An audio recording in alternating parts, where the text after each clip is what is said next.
ആകാശവാണി മൻ കി ബാത്ത് അഥവാ മനസ്സു പറയുന്നത് എന്ന പരിപാടിയിൽ പ്രധാനമന്ത്രി ശ്രീ നരേന്ദ്രമോദി രാജ്യത്തെ ജനങ്ങളോട് സംസാരിച്ചതിന്റെ മലയാള പരിഭാഷ ഇപ്പോൾ കേൾക്കാം. എൻ്റെ പ്രിയപ്പെട്ട നാട്ടുകാരെ, നമസ്കാരം. മൻ കി ബാത്തിലേക്ക് വീണ്ടും സ്വാഗതം. നവംബർ മാസം നിരവധി പ്രചോദനങ്ങളുമായാണ് വന്നത്. നവംബർ 26-ന് ഭരണഘടനാ ദിനത്തിൽ സെൻട്രൽ ഹാളിൽ ഒരു പ്രത്യേക പരിപാടി സംഘടിപ്പിച്ചു. വന്ദേമാതരത്തിൻ്റെ 150-ാം വാർഷികത്തിൻ്റെ വേളയിൽ രാജ്യവ്യാപകമായ പരിപാടികൾക്ക് ഗംഭീര തുടക്കമായി. നവംബർ 25-ന് അയോധ്യയിലെ രാമക്ഷേത്രത്തിൽ ധർമ്മധ്വജം ഉയർത്തി. അതേ ദിവസം കുരുക്ഷേത്രയിലെ ജ്യോതിസറിൽ പാഞ്ചജന്യ സ്മാരകം ഉദ്ഘാടനം ചെയ്തു. സുഹൃത്തുക്കളെ, കുറച്ചു ദിവസങ്ങൾക്ക് മുമ്പ് ഹൈദരാബാദിൽ ലോകത്തിലെ ഏറ്റവും വലിയ ലീപ്പ് എഞ്ചിൻ MRO സൗകര്യം ഞാൻ ഉദ്ഘാടനം ചെയ്തു. വിമാനങ്ങളുടെ മെയിൻ്റനൻസ്, റിപ്പയർ, ഓവർഹോൾ മേഖലകളിൽ ഭാരതം ഒരു സുപ്രധാന ചുവട് വച്ചു. കഴിഞ്ഞയാഴ്ച മുംബൈയിൽ നടന്ന ഒരു പരിപാടിയിൽ INS മാഹി ഇന്ത്യൻ നാവികസേനയിൽ ഉൾപ്പെടുത്തി. കഴിഞ്ഞയാഴ്ച സ്കൈ റൂട്ടിൻ്റെ ഇൻഫിനിറ്റി ക്യാമ്പസ് ഭാരതത്തിൻ്റെ സ്പേസ് എക്കോസിസ്റ്റത്തിന് ഒരു പുതിയ മാനം നൽകി. ഭാരതത്തിൻ്റെ പുതിയ ചിന്തയുടെയും ഇന്നൊവേഷൻ്റെയും യൂത്ത് പവറിൻ്റെയും പ്രതിഫലനമാണിത്. സുഹൃത്തുക്കളെ, കാർഷിക മേഖലയിലും രാജ്യം ഒരു വലിയ നേട്ടം കൈവരിച്ചു. 357 ദശലക്ഷം ടൺ ഭക്ഷ്യധാന്യ ഉത്പാദനത്തോടെ ഭാരതം ഒരു ചരിത്ര റെക്കോർഡ് സൃഷ്ടിച്ചു. 357 ദശലക്ഷം ടൺ. 10 വർഷം മുമ്പുള്ളതിനേക്കാൾ ഭാരതത്തിൻ്റെ ഭക്ഷ്യധാന്യ ഉത്പാദനം 100 ദശലക്ഷം ടൺ വർദ്ധിച്ചു. കായികരംഗത്തും ഭാരതം സ്വന്തം വ്യക്തിമുദ്ര പതിപ്പിച്ചു. കുറച്ചു ദിവസങ്ങൾക്ക് മുമ്പ് ഭാരതം കോമൺവെൽത്ത് ഗെയിംസിന് ആതിഥേയത്വം വഹിക്കുമെന്ന് പ്രഖ്യാപിച്ചു. ഈ നേട്ടങ്ങൾ രാജ്യത്തിൻ്റേതാണ്, പൗരന്മാർക്കുള്ളതാണ്. ജനങ്ങളുടെ അത്തരം നേട്ടങ്ങളും ജനങ്ങളുടെ കൂട്ടായ പരിശ്രമങ്ങളും പൊതുജനങ്ങളിലേക്ക് എത്തിക്കുന്നതിനുള്ള മികച്ച വേദിയാണ് മൻ കി ബാത്ത്. സുഹൃത്തുക്കളെ, മനസ്സിൽ സമർപ്പണവും കൂട്ടായ ശക്തിയിലും ഒരു ടീമായി പ്രവർത്തിക്കുന്നതിലും വിശ്വാസവുമുണ്ടെങ്കിൽ, വീണുപോയതിനു ശേഷം വീണ്ടും എഴുന്നേൽക്കാനുള്ള ധൈര്യമുണ്ടെങ്കിൽ, കഠിനത്തിലും കഠിനമായ പ്രവൃത്തികളിൽ പോലും വിജയം സുനിശ്ചിതമാണ്. ഉപഗ്രഹങ്ങളോ GPS സംവിധാനമോ നാവിഗേഷൻ സൗകര്യങ്ങളോ ഇല്ലാത്ത ഒരു കാലഘട്ടം സങ്കല്പിക്കൂ. അപ്പോഴും നമ്മുടെ നാവികർ വലിയ കപ്പലുകളുമായി കടലിലേക്ക് പുറപ്പെട്ട് നിശ്ചിത സ്ഥലങ്ങളിൽ എത്തിച്ചേരുമായിരുന്നു. ഇപ്പോൾ കടലുകളും കടന്ന് ബഹിരാകാശത്തിൻ്റെ അനന്തമായ ഉയരങ്ങൾ ലോകമെമ്പാടുമുള്ള രാജ്യങ്ങൾ പര്യവേഷണം ചെയ്യുന്നു. വെല്ലുവിളി അവിടെയും ഒന്നുതന്നെ.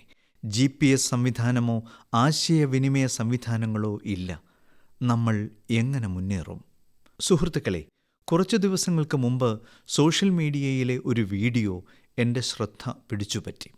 ഈ വീഡിയോ ISRO സംഘടിപ്പിച്ച ഒരു അതുല്യമായ ഡ്രോൺ മത്സരത്തിൻ്റേതായിരുന്നു.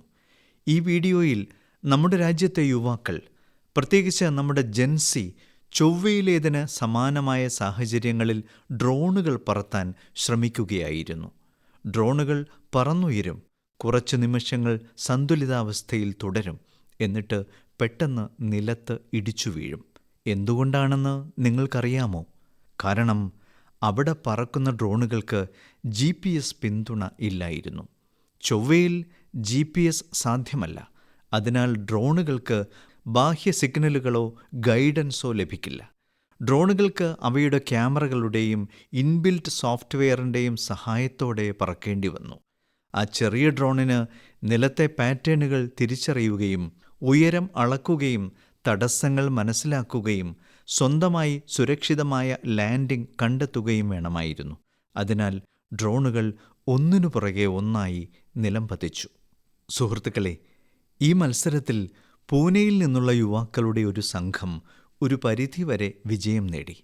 അവരുടെ ഡ്രോണും പലതവണ വീണു, ക്രാഷായി. പക്ഷേ അവർ തോൽവി സമ്മതിച്ചില്ല.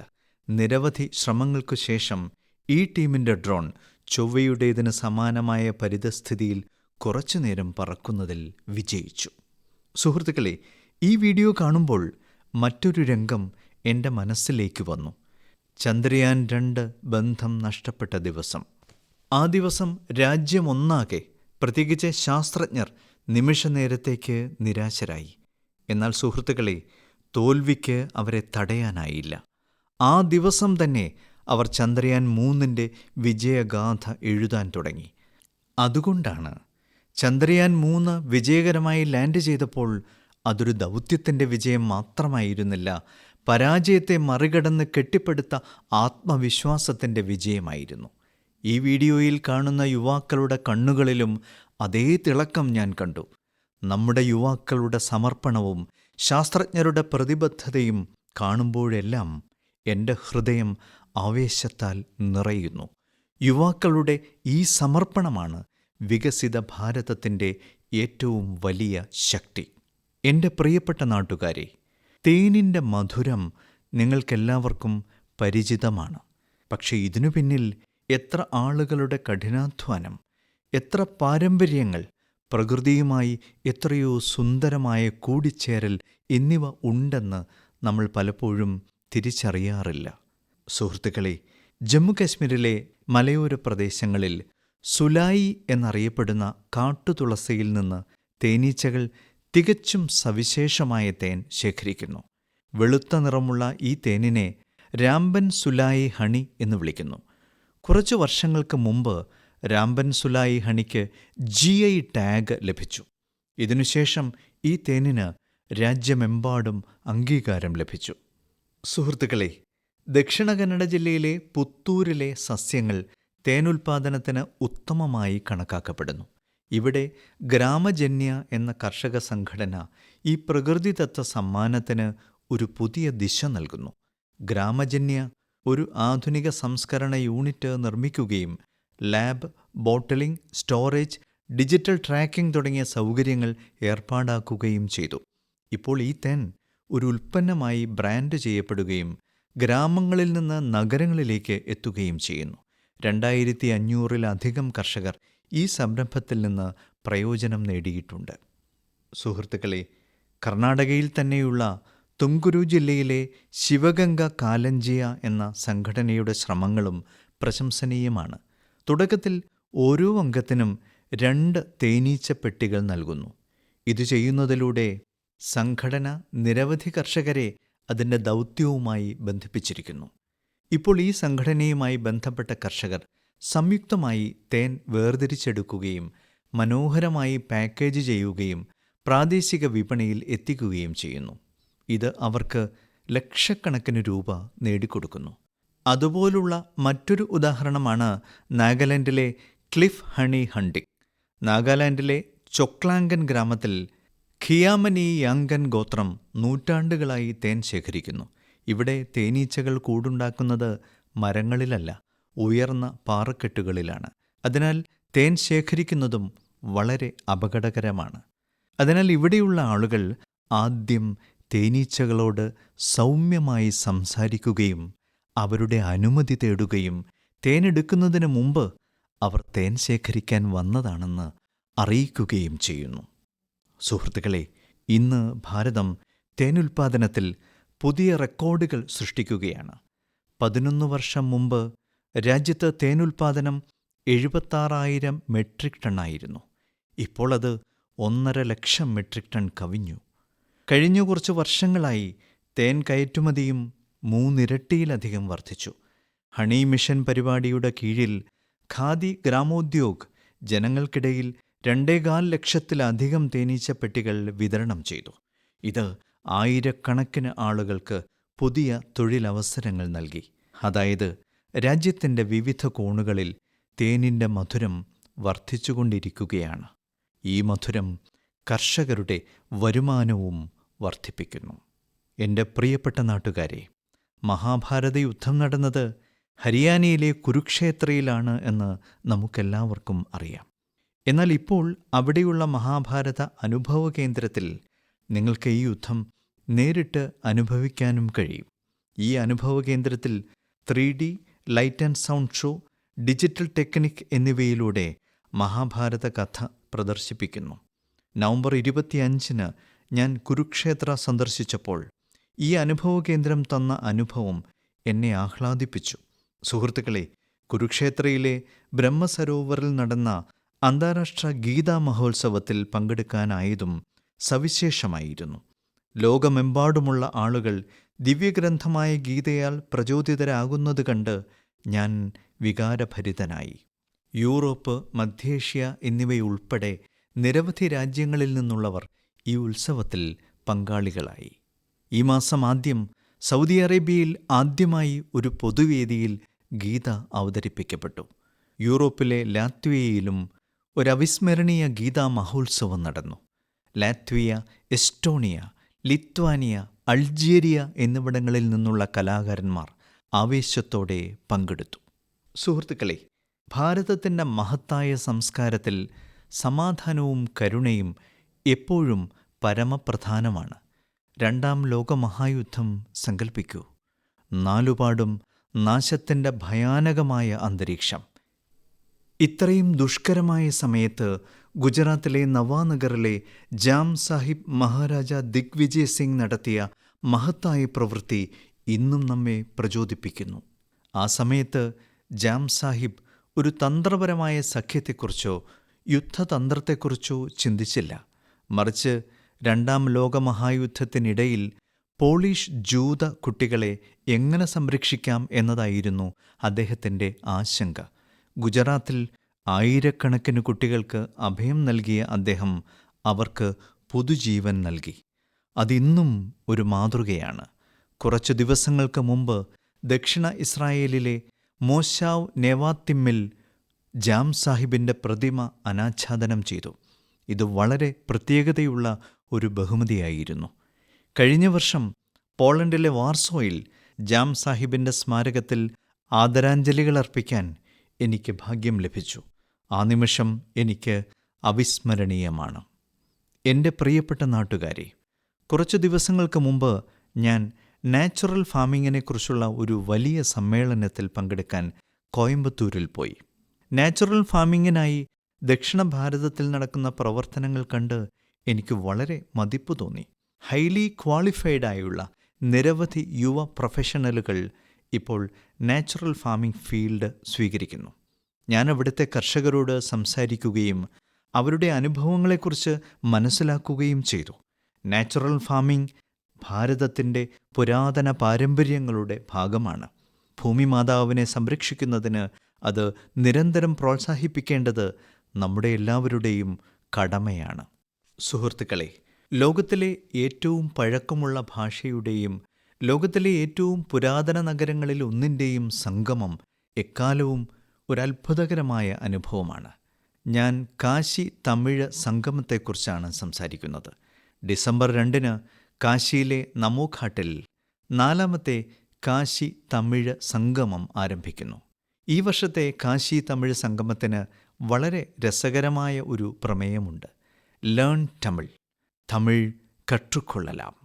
തമിഴ് ഭാഷയിൽ താൽപ്പര്യമുള്ള എല്ലാവർക്കും കാശി തമിഴ് സംഗമം ഒരു പ്രധാന വേദിയായി മാറിയിരിക്കുന്നു.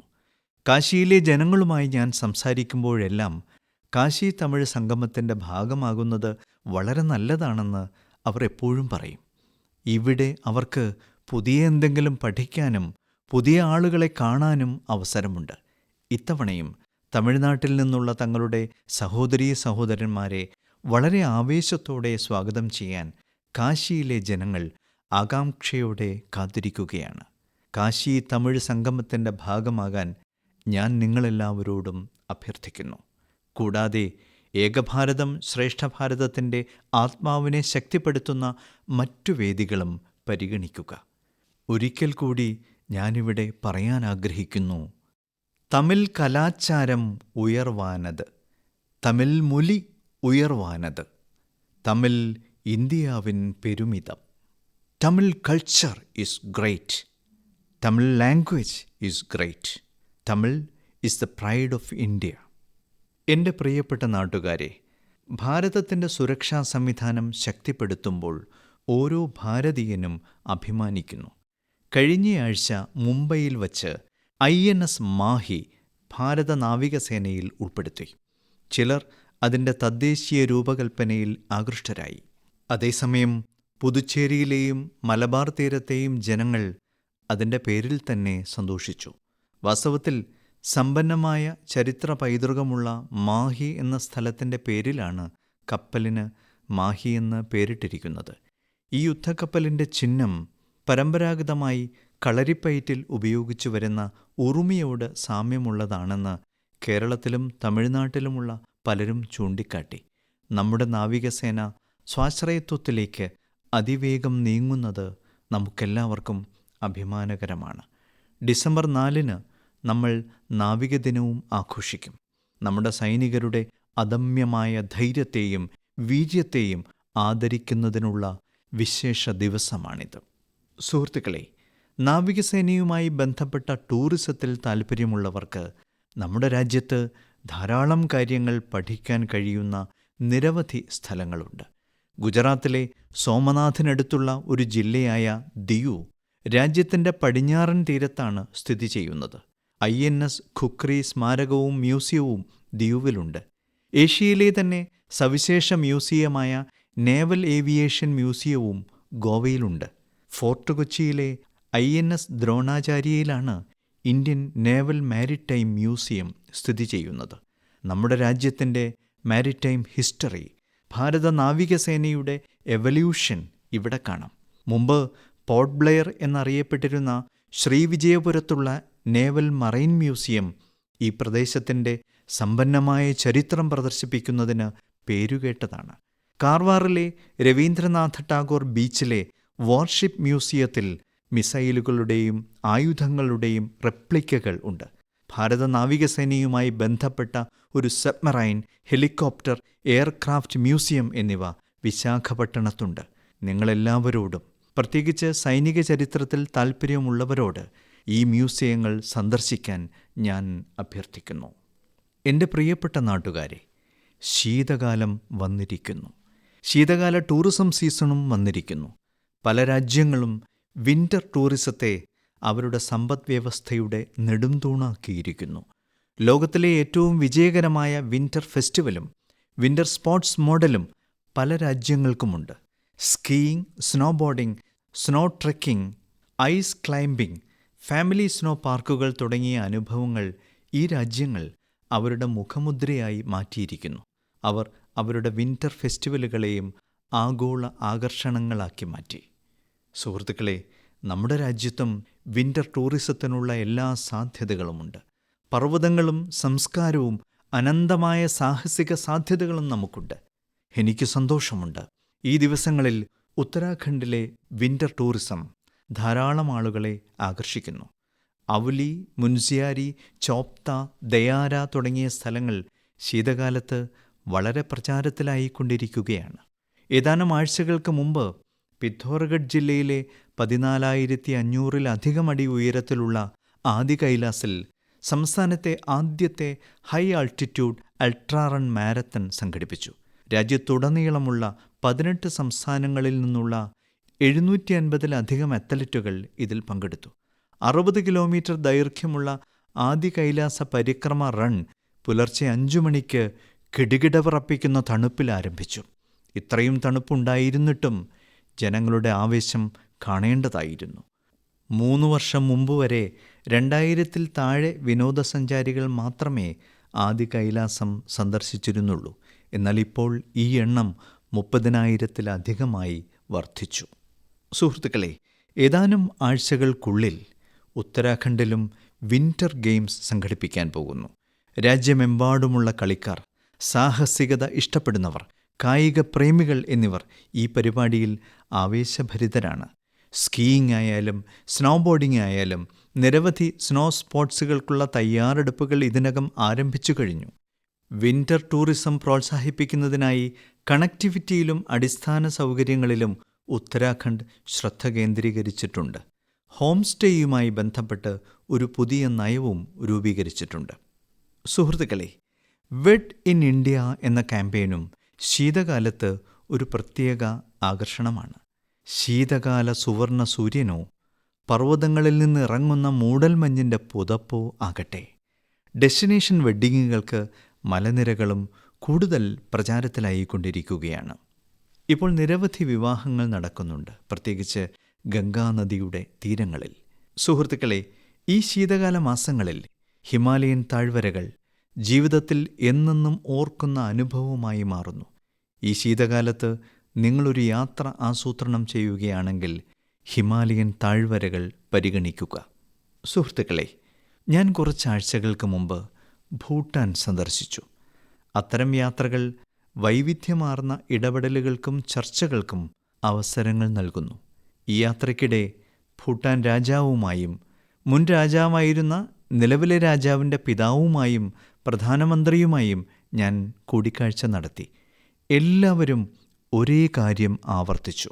ബുദ്ധിസ്റ്റ് റെലിക്സ്, ഭഗവാൻ ബുദ്ധൻ്റെ പുണ്യ അവശിഷ്ടങ്ങൾ തിരികെ ഏൽപ്പിച്ചതിന് എല്ലാ ഭാരതീയരോടും അവർ നന്ദി പ്രകടിപ്പിക്കുകയായിരുന്നു. ഇത് കേൾക്കുമ്പോഴെല്ലാം എൻ്റെ ഹൃദയം അഭിമാനത്താൽ നിറഞ്ഞു.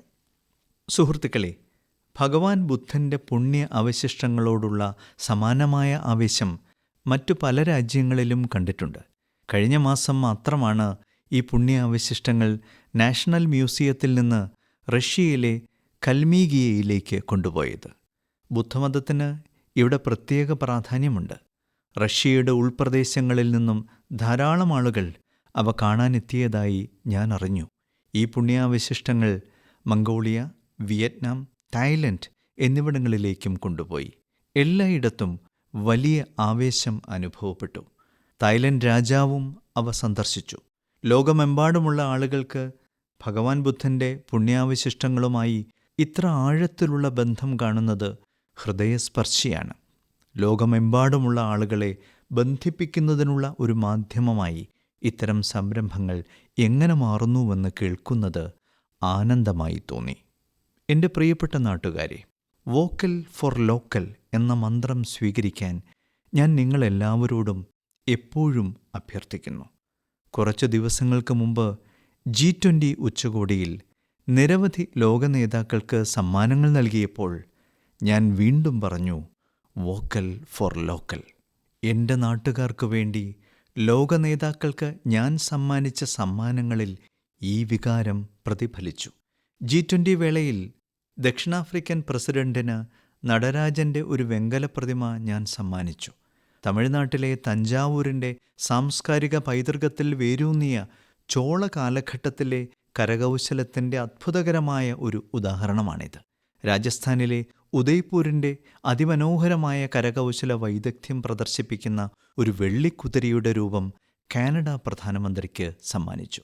തെലങ്കാനയിലെയും കരിംനഗറിലെയും പ്രശസ്തമായ കരകൗശല വൈദഗ്ധ്യം പ്രദർശിപ്പിക്കുന്ന ഒരു വെള്ളി ബുദ്ധൻ്റെ രൂപം ജപ്പാൻ പ്രധാനമന്ത്രിക്ക് സമ്മാനിച്ചു.